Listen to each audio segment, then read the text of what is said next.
हमने दोनों ही कॉन्ट्रैक्ट में बात की, कॉन्ट्रैक्ट ऑफ गारंटी और इनएनिमिटी में, कि दोनों की रिस्पॉन्सिबिलिटी अगर वो पेमेंट नहीं कर पाते तो दूसरा इंसान लेता है।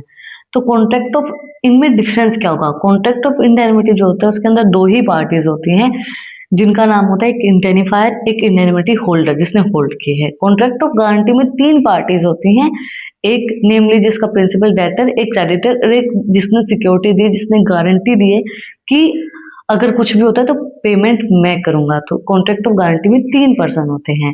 Then it consist of only one contract between the indemnifier and indemnity holder. इसके इन दोनों के बीच में एक ही कॉन्ट्रैक्ट होता है। और जो ये जो कॉन्ट्रैक्ट होता है कॉन्ट्रैक्ट ऑफ गारंटी, इसके बीच में तीन कॉन्ट्रैक्ट हो सकते हैं। एक तो प्रिंसिपल डेटर और क्रेडिटर के बीच में कि वो फुलफिल करेगा अगर ऐसा होता है, तो एक क्रेडिटर और सिक्योरिटी होल्डर के बीच में, डेटर और सिक्योरिटी होल्डर के बीच में कि अगर ये नहीं करेगा तो उसका लॉस फिर वो बियर करेगा। तो इसमें तीन पार्टी होंगी, एक डेटर, एक क्रेडिटर और एक सिक्योरिटी होल्डर जो सिक्योरिटी दे रहा है कि मैं पेमेंट करूंगा अगर कुछ भी गड़बड़ होती है तो।